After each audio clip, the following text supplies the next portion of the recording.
చాలా ఆన్సర్ చేశాను. హలో అండి, నేను ఆస్ట్రేలియా నుంచి ఫోన్ చేస్తున్నాను. ఎక్కడి నుంచి అండి? ఆస్ట్రేలియా నుంచి. చెప్పండి, మీ పేరు? లక్ష్మి అండి. లక్ష్మి గారు మాట్లాడండి. అందరూ చెప్తున్నారు కదండి, ఆమె లైవ్ లో కూడా ఆమె చెప్తుంది చీరలే కట్టుకోవాలి, శివాజీ చెప్పింది రైట్ అని. ఎవరి ఉద్దేశం వాళ్ళకు ఉంటుందండి. మా ముక్తి నేను ఒకరిని ఉద్దేశించకూడదు. ఓకే, సో నేను మీతో కాసేపు మాట్లాడతాను. ఓకే, మీరు ఓకే. ఇప్పుడు ఎవరైనా అండి వీళ్ళు చెప్తున్నారు కదండి, ఒకప్పుడు ఉమెన్ కి రిస్ట్రిక్షన్స్ ఉండేవి, ఉమెన్ బయట వచ్చి మాట్లాడకూడదు, జాబ్ చేయకూడదు, ఇవంతా ఉండేవి. కానీ ఇప్పుడు వాళ్ళంతా వస్తున్నారు. ఇప్పుడు వీళ్ళకంతా కొత్త రిస్ట్రిక్షన్స్ చెప్తే వీళ్ళు వింటారా? వీళ్ళు వినరు కదా. ఎప్పటికప్పుడు ఒక్కొక్క జనరేషన్ లో ఒక్కొక్క రిస్ట్రిక్షన్స్ ఉండేవి. చీరలు ఎక్స్పోజింగ్ లేదా అండి?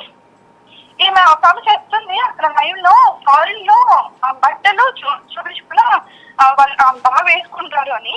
ఇక్కడ ఏం వేసుకోరండి, బాగానే వేసుకుంటారు, మామూలు. నేను చూసే చూపులో ఉంటుంది. ఇండియా చాలా మంది వస్తారు, ఇండియా కూడా నార్మల్ గా వెయిట్ చేస్తారు, కానీ ఎవరు తక్కువగా చూడరు, చూసే చూపుల్లోనే ఉంటుందండి. అప్పుడు మున్పత్తులు ఉండేవాళ్ళు, వాళ్ళ డ్రెస్సింగ్ ఎలా ఉంటుందండి, మనకి బ్లౌజ్ అనేది ఉండేది అప్పట్లో. అవును, అనసూయ కూడా అదే అన్నారు అప్పట్లో. బ్లౌజ్ చేంజ్ అవుతూ వచ్చిందండి. ఇప్పుడు ఒకప్పుడు చాలా ముసలి వాళ్ళు, చాలా ముస్తాబులు అట్లా మందంతా జస్ట్ డ్రేప్ చేసుకునే వాళ్ళు, ఒక చీర అంతే. చూసే చూపులోనే ఉంటున్నారు. ఇప్పుడు చాలా మంది వీడియోస్ చూస్తానండి, కొంతమంది చెప్తున్నారు జీన్స్ వేసుకుంటే రైట్ అంట, చీర వేసుకుంటే రాంగ్ అంట. చెప్పే వాళ్ళంతా వాళ్ళు వేసుకున్నదే రైట్. లక్ష్మి గారు కొంచెం మీ వాయిస్ బ్రేక్ అవుతోంది. లక్ష్మి గారు మీరు ఫస్ట్ కాలర్. అనసూయ మాట్లాడిన మాటలతో ఏకీభవిస్తున్నటువంటి ఫస్ట్ కాలర్ మీరు. లక్ష్మి గారు అలా కాదు. ఓకే, నేను మీ వాయిస్ని తీసుకోవాలనుకుంటున్నాను. లక్ష్మి గారు, నేను మీ వాయిస్ తీసుకోవాలని అనుకుంటున్నాను. మీరు లైవ్లోకి రాగలుగుతారా నేను లింక్ పంపిస్తే?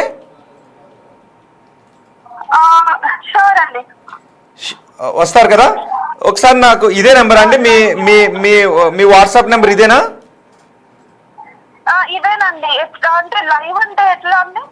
ఇప్పుడు నేను మీకు ఒక వీమిక్స్ లింక్ పంపిస్తాను. మీరు ఆ లింక్ను ఓకే చేస్తే మీరు లైవ్లోకి వస్తారు. సో మీరు మాట్లాడే మాటల్ని ఇక్కడ విజయలక్ష్మి గారు కూడా వింటారు. ఏదండి? వాయిస్ కాదు, మీరు కనబడతారు, పర్వాలేదా? ఓకే, మీరు కనబడాలని అనుకోవట్లేదు, right? Okay okay okay. Lakshmi గారు, అసలు సభ్యత అసభ్యత అశ్లీలము అనేది ఉంటుందా బట్టల్లో, ఉండదా? బట్టలో ఉండదండి, చూసే చూపుల్లో ఉంటుంది. మునిపత్తులు ఉండేవాళ్ళండి, వాళ్ళు ఎలా చేసుకునే వాళ్ళు చూసే చూపుల్లోనే ఉంటుందండి. సభ్యత అసభ్యత బట్టల్లోకి ఉంటే ఓల్డ్ జనరేషన్ మారుతూ వచ్చింది కదండి. ప్రతి జనరేషన్ లో ఇప్పుడు మా విజయలక్ష్మి గారు మాట్లాడుతున్నారు కదా, వాళ్ళ అత్తగారు వాళ్ళు డీప్ నెక్స్ ఇట్లా వేసుకునేటప్పుడు వాళ్ళు తక్కువ పట్టుంటారు, ఎందుకు ఇలా డ్రెస్ చేసుకుంటున్నారు అని. అది చేంజ్ అవుతూ వస్తుంటుంది. కొన్ని టైంకి ఒక స్పెషల్ బార్డర్స్ పెట్టి ఇది రైట్ కాదు అని చెప్తారు. మళ్ళీ కొన్ని డేస్ అయ్యేటప్పుడు మీరు చీరలు రైట్, ఇప్పుడు చీరలు రైట్ ఉంటాయి, జీన్స్ రైట్ అంటారు. ఒకప్పుడు జీన్స్ వేసుకుంటే కూడా తప్పు పట్టేవాళ్ళు. అబ్బాయిలాగా అమ్మాయిలు ఏంటి జీన్స్ వేసుకునేది, అబ్బాయిలాగా అమ్మాయిలు ఏంటి తలవీర వేసుకునేది, పూలు పెట్టుకోవాలి, బొట్లు వేసుకోవాలి, రాజులు వేసుకోవాలి అని చెప్తారు వాళ్ళు. ఇప్పుడు అలా లేరు కదండి. అలా కాదు. ఓకే, లక్ష్మి గారు ఒకటి ఏమంటున్నారంటే, ఇప్పుడు వచ్చిన మహిళలందరూ జీన్స్ వేసుకోవచ్చు, టీషర్ట్లు వేసుకోవచ్చు, చుడీదార్స్ వేసుకోవచ్చు, కానీ ఏవైతే స్త్రీకి ప్రైవేట్ పార్ట్స్ ఉంటాయో, మగవాళ్ళు ఎగ్జాగరేట్ చేసేటటువంటి విధంగా ఉంటుందో అలా డ్రెస్ వేసుకోవద్దు అని అంటున్నారు. దాంతో కూడా ఏకీభవించట్లేదా? అంటే అంగాంగం కనపడే విధంగా డ్రెస్ వేసుకోవచ్చా, తప్పేం కాదా? ఎవరి ఇష్టం వాళ్ళదండి. చూసే వాళ్ళు మీరు ఇలాగే ఉండాలని చెప్పే రైట్ అలా ఇవ్వడం లేదు. అది కాదు నేను అడిగేది, అది కాదు. మీరు నచ్చిన డ్రెస్ వేసుకోండి, కానీ ఏమంటున్నారంటే ఇంతవరకు వచ్చిన వాళ్ళు ఆ, అంగాంగం కనపడే విధంగా డ్రెస్ వేసుకోవచ్చా? తప్పేం కదా? వాళ్ళ ఇష్టం అండి, మీరు చెప్పడానికి వాళ్ళ కంఫర్ట్, వాళ్ళు హ్యాపీగా ఉన్నారు. నేను ఇలా ఉన్నాను కాబట్టి మీరు ఇలాగే డ్రెస్ చేసుకోవాలి, నేను ఓకే, అలా అంగాంగం కనిపించినప్పుడు అంటే అది బయలాజికల్ విషయంలో ఒక ఏజ్లో ఉన్న వాళ్ళ పైన కానీ లేదంటే లిబిడో ఎక్కువగా ఉన్న వాళ్ళలో కానీ ఎక్కడైనా అలాంటి నేర స్వభావం ఉండి ఇది కూడా ఉన్న వాళ్ళలో అవి ఎగ్జాగరేట్ చేసి ఇంకెక్కడో నేరాన్ని చేసే విధంగా పరిణామాలు రావా అంటున్నారు మహిళలు, అంటున్నారు కొంతమంది. అందుకని విక్టిమ్ని మీరు సప్రెస్ చేస్తున్నారని నేను కాదు, అంటే నా ఉద్దేశం కాదు అది. చెప్పేవాళ్ళు, వీళ్ళు చెప్పేవాళ్ళంతా విక్టిమ్ని సప్రెస్ చేస్తున్నారా? ఇది ఇలా జరుగుతుంది కాబట్టి ఇప్పుడు అనుకోండి, ఒక అమ్మాయి చాలా చాలా ఇన్సిడెంట్ జరుగుతుంటారు. ఒక అమ్మాయి వర్క్ చేస్తుంటే చాలా మంది ఆ అమ్మాయికి ఏదో జరుగుతుంది, అప్పుడు ఏం చెప్తారు? అమ్మాయిలందరూ జాబ్కి వెళ్ళదు, జాబ్కి వెళ్ళడం వల్ల ఇలా జరిగిందని చెప్తారా? ఇంట్లో అంటే డైరెక్ట్ గా అలా చెప్పట్లేదు. ఏమంటున్నారు అంటే అంగాంగం కనపడే విధంగా డ్రెస్ చేసుకోవటం అనేది తప్పు. మీకు నచ్చిన డ్రెస్, కంఫర్ట్ గా ఉన్న డ్రెస్ వేసుకోండి, అంగాంగం కనపడే విధంగా. వాళ్ళకి కంఫర్ట్ గా ఉంటుందండి. ఇప్పుడు నాకు నచ్చుదండి అలా డ్రెస్ చేసుకుంటే, నేను ఎవరికి చెప్పను, అది వాళ్ళ చాయిస్, వాళ్ళ చాయిస్ అండి. నువ్వు ఒక్కరిని నిర్దేశించి అంటే టాప్లెస్ గా తిరగొచ్చా? ఒక ఆవిడ అన్నారు టాప్లెస్ గా తిరగొచ్చా? తప్పేం లేదా? టాప్లెస్ గా తిరుగుతారండి, టాప్లెస్ గా తిరగ. ఒకవేళ టాప్లెస్ గా కేవలం ఇన్నర్ వేర్ ఒక్కటే వేసుకుని తిరగొచ్చా బస్సుల్లోనూ రోడ్ల పైన? అలా తిరగకూడదు. తిరిగితే కొన్ని రెస్ట్రిక్షన్స్ లో గవర్నమెంట్ కూడా, పోలీస్ కూడా యాక్సెప్ట్ చేయరండి. కొన్ని లిమిట్స్ ఉంటాయి, ఆ లిమిట్స్ వరకు వాళ్ళు నచ్చినట్టు ఉండొచ్చు. ఇప్పుడు తివారీ చెప్తుంది రాంగ్ కాకపోతే ఉమెన్ కమిషన్ ఎందుకని అది తీసుకున్న ఇష్యూని ఆయన చెప్పిందంతా రైట్ అయితే ఒకళ్ళు ఎవరండి ఒకరికి నిర్దేశిస్తారు మీరు ఇలాగే ఉండాలి అని? ఎప్పటి నుంచో ఇలా చెప్తూనే ఉంటారండి ఉమెన్ కి, మీరు జాబ్ చేయొద్దు, మీరు ఇలానే ఉండాలి, ఇలా వినాలి, అలా చేయాలి అని ఒక్కరినొక్కరు నిర్దేశించారు. కదండి ఆయన తప్పు చేస్తానే కదండి తీసుకున్నారు. ఇప్పుడు ఎవరైనా ఒక పురుషుడు పబ్లిక్ ప్లేసుల్లో, పబ్లిక్ ట్రాన్స్పోర్టేషన్ లో ఒక ప్యాంట్ లేకుండా కేవలం ఆ ఇన్నర్ వేర్ తో తిరగొచ్చా? తప్పేం లేదా? అలా తిరగకూడదండి. అంతవరకు ఆయన చెప్పింది ఏంటంటే చీరలు కట్టుకోమని. నో చీరలని అనలేదు, అది కాదు డిబేట్ అది కాదు. అంటే ఒక్క చీరలని కాదు, నేను మీ దగ్గర నుంచి ఎందుకు అంటున్నాను అంటే మహిళలందరూ ఇదే అభిప్రాయాన్ని వ్యక్తం చేస్తారు కాబట్టి తీసుకున్నాను. నాట్ ఓన్లీ చీరలు, ఏమన్నారంటే చీరలు వేసుకోండి. కొంచెం మోడర్న్ డ్రెస్ వేసుకుంటే కూడా వీళ్ళు తప్పు పడుతున్నారు. మోడర్న్ డ్రెస్లు వేసుకుంటే తప్పు పడుతుంది, పురుషాధిక్యం. అది మోడర్న్ డ్రెస్సులు కాదు, అందు గురించి కాదు అంటుంటా.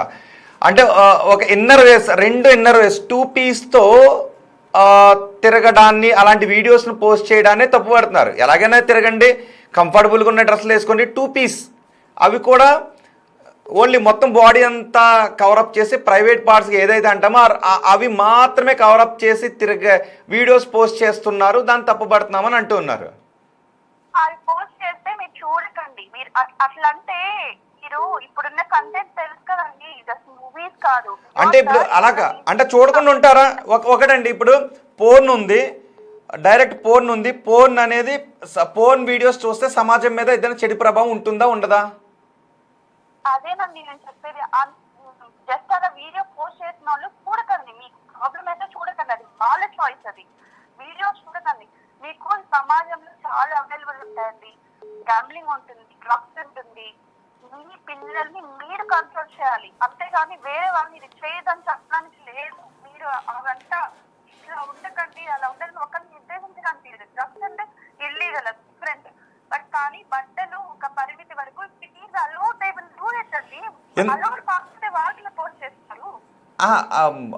ఒక్క నిమిషం మీరు ఒకసారి లైన్లోనే ఉండండి. విజయలక్ష్మి గారు, ఈ ఆస్ట్రేలియా నుంచి ఒక సోదరు కాల్ చేశారు. సో మీరు జడ్జ్ చేయడానికి మీరు ఎవరు? మహిళ అయినప్పటికీ కూడా మేము వేసుకునే డ్రెస్సుల్ని మీరు ఎలా వేసుకోండి అలా వేసుకోండి అని జడ్జ్ చేయడానికి మీరెవరు? మా కంఫర్టబుల్ డ్రెస్సుల్లో మేము ఉంటాం, మీరు చూడొద్దు అని అంటున్నారు. సార్ తను ఒక్క మాట సార్, తను పూర్తిగా అర్థం చేసుకోలేదు మనం చెప్పిన మాట. చీర మాత్రమే కట్టుకోమని ఎవరూ చెప్పడం లేదు సార్. ఏ బట్టలై ఉండి శరీర ప్రదర్శన వద్దు అని మాత్రమే చెప్తున్నాం సార్. జీన్స్ వేసుకోండి, చుడీదార్లు వేసుకోండి, ఏమైనా కట్టుకోండి, మీకు కంఫర్ట్. మనం ఇందా నుంచి అదే కదా సార్ చెప్తుంది. ఒకవేళ అలాగే ఎవరైనా చూపించారంటే మీ పిల్లల్ని కంట్రోల్ చేసుకోండి, మీ పిల్లల్ని కంట్రోల్ చేసుకోండి, అలాంటివి చూడనివ్వకుండా అలాంటివి చూడొద్దు అని అంటున్నారు. ఒకవేళ మీరు అదే విప్పి చూపిస్తూ కంట్రోల్ చేసుకోమంటారేంటి సార్? మనం పెద్దవాళ్ళం, మన హద్దులు మనకు తెలుసు, మన కంట్రోల్లో ఉంటాం సార్. పిల్ల గుంపు వాళ్ళు వాళ్ళే ఉంటారు సార్, రకరకాల వాళ్ళు ఉంటారు. లక్ష్మి గారు చెప్పండి. ఉమెన్ ఉంటుంది, ఒక హస్బెండ్ కి వైఫ్, తల్లి ఉంటుంది, ఇద్దరు ఒకే ఉద్దేశం చూస్తారా అండి? ఒకసారి మీ ఆడియో నాకు డిస్టర్బెన్స్ ఉందండి, కొంచెం ఒకసారి మళ్ళీ చెప్పండి. ఒక ఉమెన్ ఉంటుందండి, అవును, ఆమె భర్తకి కొడుకు భర్త ఇద్దరు ఒకే ఉద్దేశంతో చూస్తారా? చూడరు. ఎందుకు చూడరు? ఒకటే నువ్వు ఒకటే సెర్చ్ చేసుకుంటుంది అంటే ఇందులో ఉంది డిఫరెన్స్. కానీ అదే బాయ్ ఉమెన్ ని, భార్య ఉమెన్, తల్లి ఉమెన్, భార్యను ఒక రకంగా తల్లిని ఒక రకంగా చూస్తాడుగా. అదే బాయ్ తల్లి ఉమెన్ డిఫరెంట్ గా చూస్తారు అంటే ఎక్కడుంది డిఫరెన్స్? ఎక్కడుంది? మన ఆలోచనలో కాదా? అంటే ఇంతకు ముందు విజయలక్ష్మి గారు ఏమన్నారంటే, బిడ్డ పుట్టినప్పుడు బిడ్డని పక్కలో వేసుకొని పడుకున్న తల్లి, పాలిచ్చిన అదే తల్లి బిడ్డ ఎదిగిన తర్వాత మళ్ళీ బిడ్డ ముందు అలా కనపడదు, బిడ్డ ముందు అలా కనపడదు అని అన్నారు విజయలక్ష్మి గారు. బిడ్డ ముందు అలా కనబడకపోవచ్చు కానీ బిడ్డలో కూడా మన సైకలాజికల్ గా అది సీట్ చేస్తామండి. మదర్ అంటే మదర్ లా ఉంటుంది, ఇలాగే చూడాలి, చెల్లెలంటే ఇలాగ చూడాలి అని ఉంటుంది. ఇప్పుడు వైఫ్ ని అలా కనిపించవచ్చు కానీ వాళ్ళ ఉద్దేశం డిఫరెంట్ ఉంటుంది కదండి, అది ఆలోచన నుంచి వస్తుంది కదా. అసలు అంటే అశ్లీలం అనేది ఉందా అసలు, లేదా? డ్రెస్సుల్లో ఏంటి, డ్రెస్సుల్లో అసలు అశ్లీలం అనేది ఉందా లేదా? డ్రెస్సుల్లో అశ్లీలం ఉంటుంది కానీ అది వాళ్ళ చాయిస్, అది మీరెవరు చెప్పడానికి. అసలు అశ్లీలం అంటే ఒక్కరే ఉన్నప్పుడు బెడ్రూమ్ లో ఒక్కరే ఉన్నాం, ఎలా ఉన్నా అశ్లీలం కాదు. అశ్లీలం అంటే అది సమాజానికి సంబంధించింది. అశ్లీలం అనేది మన బెడ్రూమ్ లో ఎలా ఉన్నా అశ్లీలం కాదు అది, ఎందుకంటే అక్కడి వరకు. సో అశ్లీలం అనేది సమాజానికి సంబంధించింది. సో నిజానికి మీ ఉద్దేశంలో అశ్లీలం అనేది ఏదైనా ఉందా లేదా డ్రెస్సుల్లో? అశ్లీలం అంటే ఏంటి? కాదు కదా మీ ఉద్దేశంలో, లక్ష్మి గారు మీ ఉద్దేశంలో అశ్లీలం అంటే ఏంటి? అశ్లీలం అంటే పర్మిటెడ్, ఇప్పుడు రూల్స్ ప్రకారం ఎవరైనా పోలీస్ కానీ గవర్నమెంట్ కానీ ఎంతవరకు అలౌ చేస్తారో అంతవరకు వాళ్ళు వేసుకోవడం అశ్లీలం కాదు. ఓకే ఓకే, అంతవరకు పర్మిట్ అయితేనే కదండి వాళ్ళని పోస్ట్ చేస్తారు, తీసుకుంటారు. కానీ మరి ఇప్పుడు కొన్ని డాన్సులు ఉంటాయి, రికార్డింగ్ డాన్సులు, చెడ్డీలు వేసుకుని డాన్స్ చేస్తుంటే అందరినీ తీసుకెళ్లి అరెస్ట్ చేస్తున్నారు అశ్లీలం అని. అదే సినిమాలు వేసుకుంటే ఏమీ చేయట్లేదు. చెడ్డీలు వేసుకుంటే రికార్డ్ డాన్సెస్ ని అదే అంతవరకు వేసుకోకండి. It is not permitted. ఈ పోస్ట్ చేస్తే ఆ పర్మిట్ లోనే కదండి వాళ్ళు పోస్ట్ చేస్తారు. ఓకే, మీరు అన్న పాయింట్ ఒకటి వ్యాలిడ్ పాయింట్ ఉంది. విజయలక్ష్మి గారు ఆమె ఏమన్నారంటే, చట్టాలు పర్మిట్ చేస్తున్నంత వరకు మేము డ్రెస్సులు వేసుకుంటున్నాం, చట్టాలే పర్మిట్ చేస్తున్నప్పుడు చట్టాలకు అభ్యంతరం లేనప్పుడు మీకు ఎందుకు అభ్యంతరం అని మేము అదే చెప్తున్నాం కదా సార్. ఇందాక నేను అదే కదా చెప్పాను. ఇప్పుడు డ్రెస్ కోడ్ లాంటిది పెడితే బాగుంటుంది, ఈ దరిద్రాన్ని చూడలేక చస్తున్నామని కదా చెప్తున్నాను. అంటే చీర కట్టుకోవడం రాంగ్ అని ఎవరు అనరు కదా. ఇప్పుడు లక్ష్మి గారు చీర కట్టుకోవడం రాంగ్ అంటే చీరను కూడా డిఫరెంట్ గా కట్టుకోవచ్చు. మొత్తం దానిలో కూడా ఎక్స్పోజింగ్ ఉంటుంది. స్లీవ్ నెక్ వేసుకోవచ్చు, స్లీవ్లెస్ వేసుకోవచ్చు. అది కొంతమంది తక్కువ పడతారు. ఒక్కరికి ఒక్కరికి తప్పని మనం చెప్తోంది అదే సార్. ఏ డ్రెస్ అయినా వేసుకోండి, ఎక్స్పోజింగ్ వద్దు అని కదా చెప్తున్నాం. ఉన్నాను కాబట్టి అలాగే ఉండే వాళ్ళే రైట్ అని చెప్పడం తప్పు. ఆమె ఏమన్నారంటే డ్రెస్సులు వేసుకోండి ఏ డ్రెస్ అయినా, బట్ ఎక్స్పోజింగ్ వద్దు అని అంటున్నాము అని చెప్తున్నారు ఆమె. ఎక్స్పోజింగ్ కనిపిస్తుంది, వాళ్ళకి కనిపించట్లేదు కదా. ఈమె వేసుకుంది ఇంకొకరికి ఎక్స్పోజింగ్ అండి. ఇప్పుడు ముస్లిం కంట్రీస్ లో మన వేషధారణ వాళ్ళకి ఎక్స్పోజింగ్ అండి. మనల్ని తప్పు పడతారు, అప్పుడు మనకు ఓకేనా? ముస్లిం కంట్రీస్ కాదు, భారతదేశంలో మనం కొన్ని ఇప్పుడు ఆస్ట్రేలియాలో చెప్తున్నా చీర కట్టుకుంటే గౌరవిస్తారని. ఎవరు గౌరవిస్తారండి? చీర కనిపించు పూట చాలా డిఫరెంట్ గా చూస్తారు. అది ఏదో ఒక వేషం ఇస్తున్నట్టు. ఎవరిది వాళ్ళకి బాగుంటుంది. ఇప్పుడు చీర వేసుకున్నా కాబట్టి మీకు బాగుంటుంది. వేరే వాళ్ళకి వాళ్ళు నచ్చినట్టు వాళ్ళు ఉంటారు. ఫారిన్ కంట్రీస్ లో నార్మల్ గానే తిరుగుతుంటారు. ఎవరు అబ్బాయిలు మీ వాళ్ళని చూసి ఇండియన్స్ కూడా ఇక్కడ ఉంటారు. మరి వాళ్ళని చూసి వాళ్ళు ఏమైనా ఫీల్ అవుతాయి? మరి అంటే ఇక్కడ అంటుంది ఏంటంటే సమాజం పాడైపోతుంది అని. మిగిలిన పురుషులందరూ ఎవరైతే నేరాలకు పాల్పడుతున్నారో ఆ కేటగిరీ ఇలాంటి వాళ్ళ వల్లే నేరాలకు పాల్పడుతున్నారు అని అంటున్నారు. ఇలాంటి వల్లే నేరాలకు పాల్పడండి. వాళ్ళ ఉద్దేశం బాగాలేకపోతే నేరాలకు పాల్పడతారు. ఓకే, ఇప్పుడు మీరు అనసూయ ఇలాంటి వాళ్ళు అన్ని దగ్గరలో ఉంటున్నారండి. అందరూ ఎందుకు సరిపోరు? కొంతమంది ఎందుకు సరిపోతారు? విజయలక్ష్మి గారు మాట్లాడినా సరిగా అర్థం కాలేదు సార్. తను చేసుకుంటున్నారేమో అనిపిస్తోంది సార్. మోడర్న్ గా డ్రెస్ చేసుకోవడానికి మనం వ్యతిరేకం కాదు సార్. మరలా చెప్తున్నాను. ఒక పని లక్ష్మి గారు ఎందుకంటే మీరు కొన్ని వ్యాలిడ్ పాయింట్స్ తీస్తూ ఉన్నారు. ఖచ్చితంగా మీరు అన్న పాయింట్స్ పైన డిబేట్ జరగాల్సిందే. ఒకవేళ మీరు ముఖానికి క్లాత్తో కవర్ చేసుకొని మీరు లైవ్లోకి వస్తాను అంటే తీసుకుంటాను. ఎందుకంటే ఇట్లా ఒక్కొక్క వర్డ్ని పాస్ చేయాలి అంటే కొంచెం ఇది కష్టంగా ఉంది. అండ్ మీ వాయిస్ కూడా సరిగ్గా రావట్లేదు. సో వీమిక్స్ లింక్లో అయితే కరెక్ట్గా వాయిస్